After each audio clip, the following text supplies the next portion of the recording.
All right, let's talk about what's going on in Syria. All right, this is such bullshit. 18 SDF fighters killed in misdirected coalition airstrike on Raqqa front line. Welcome, this is Wardo Rants. We're reporting on the Syrian invasion. U.S. coalition airstrike in support of Syrian Democratic Forces, the SDF, fighting ISIS south of Tabqa in Syria's northwest Raqqa province resulted in the death of 18 SDF personnel on April 11th. This is the first time a friendly fire incident has happened with so many SDF fighters killed. The airstrike was requested by the partnered forces who had identified the target location of an ISIS fighting position.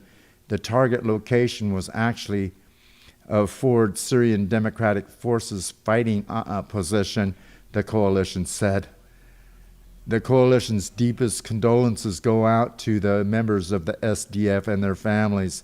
The coalition is in close contact with our SDF partners who have expressed a strong desire to remain focused on the fight against ISIS despite this tragic incident, the coalition said to an official statement on Thursday. All right, I'm going to interject on this friendly fire dog shit. They fucking did it on purpose.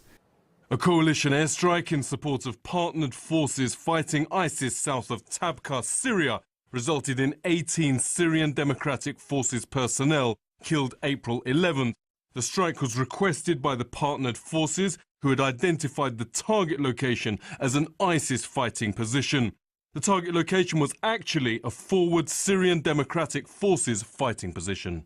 This so-called friendly fire incident took place on April 11th, 2 days ago, and this American strike was carried out south of Tabqa city in the Raqqa province, an area of heavy fighting between ISIL and the Syrian Democratic Forces, or the SDF, which is pushing forward with their offensive to defeat ISIL in their de facto capital, Raqqa. Now, according to the Pentagon, the strike was requested by partner forces, which sounds like the SDF on the ground, who identified the target as an ISIL position.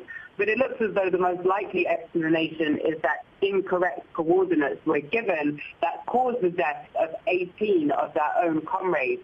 Now, the SDF has also said that an investigation with the US-led coalition is being launched into this incident, and they released a statement pretty similar to that of the Pentagon. We should be using the Kurdish. We should be arming the Kurdish. They've proven to be the best fighters. They've really proven to be the most loyal to us, and we should be working with them much more so than we're working. They're going to hear more and more shit like this with the U.S. being involved in there.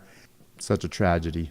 It just amazes me that the greatest fighting force, well, allegedly, on the planet, the United States military, every time it gets wound up with any kind of moderate force, or we'll call it Assad force, to go against ISIS, they always seem to be hit by some friendly fire. It's same song, same dance, over and over. This is bullshit.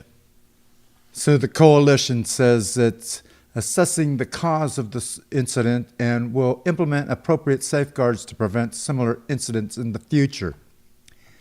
The SDF includes ethnic Assyrians, Turkmen, Armenians, and Arabs, but is dominated by Syria's main Kurdish fighting force, the People's Protection Units, or YPG. 2 SDF fighters were also wounded in the incident. Several nations have lent their air power to the coalition to defeat ISIS. Listen to this. The SDF-linked Hawar news agency reported the group was holding funerals for 17 of its fighters, although it was not clear if they were the same ones killed in the strike. 2 SDF fighters were also wounded in the incident. It comes as the SDF launches another phase in its campaign to capture Raqqa, a Euphrates River city that is home to 300,000 people and has been besieged by ISIS. Well, I see a city being laid to waste in this one. Meanwhile, we have Turkey, Israel's buddies, pounding the north. Syrian Kurds respond to Turkey's offensive on Afrin bomb army base.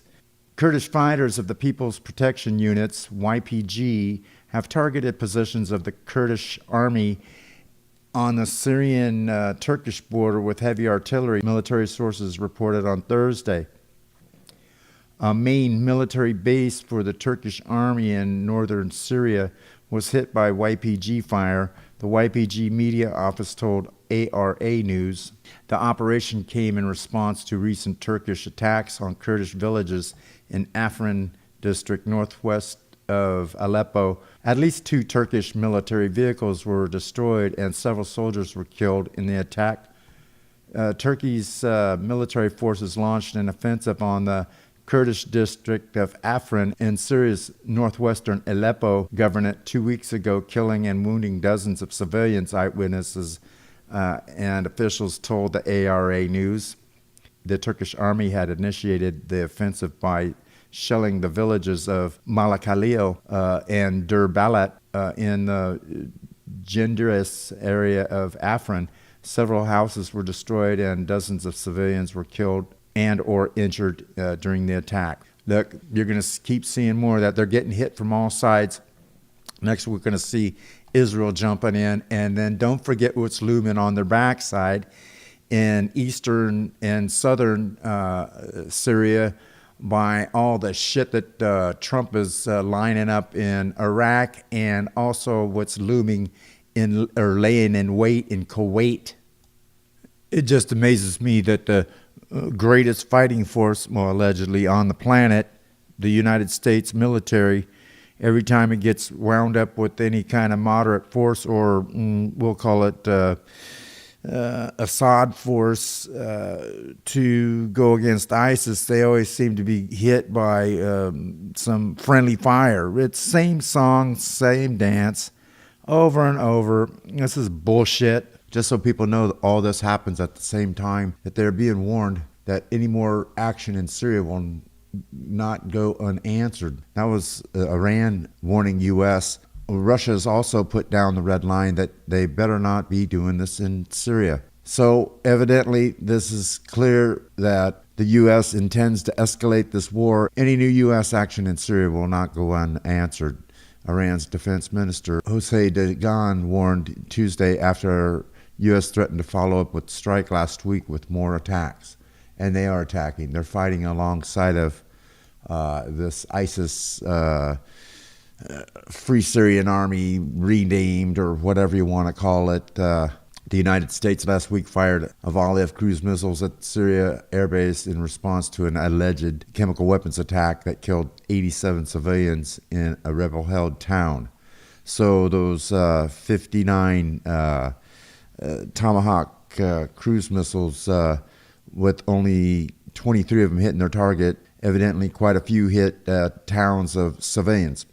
The Americans will have to pay a heavy price if they repeat their action, and they must know that their actions will not go unanswered, Dagan said during a telephone conversation with Russian counterpart Sergei Shoigu. Dagan accused American leaders of lying and by saying that they wanted to fight terrorists. Instead of bombing the Syrian army, the Syrian people are being bombed, Dagan said, quoted in a statement on the website of his ministry. So, yeah, U.S. is involved in bombing civilians. The resistant front will continue to fight resolutely against terrorists despite the willingness of the Americans, he added, referring to an anti-Western alliance that includes Iran, Syria, and Lebanon's Hezbollah. The statement quoted Shoigu as saying that Russia is determined to use its political and military capabilities to bring decisive blows to the terrorists.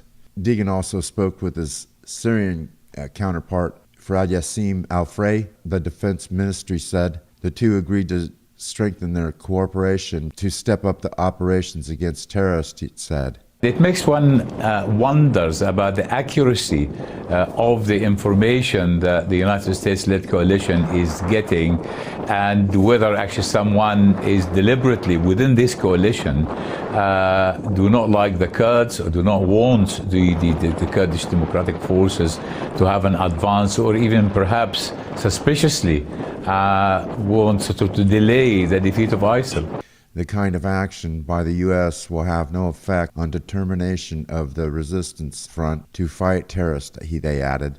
So they're supposed to be fighting along with the resistance front, yet they're claiming that they're having friendly fire. It's the same old shit. We've heard this crap play out before.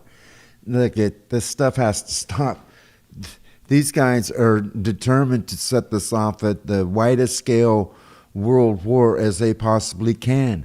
They're over also in North Korea screwing with all that crap. Don't they just get the hell out of their other people's business? So the bankers in the industrial military complex, they're having their wet dreams answered. They're going to get this thing going as wide and far as they can so the bankers in the military industrial complex can reap their rewards. You guys don't want to see this go on, then you better start unifying. I've been calling for people to unify, to put an end to this crap. That's what we need to do. We need to do it on a global basis. You guys wake up, stand up, let's take action. Wardo out.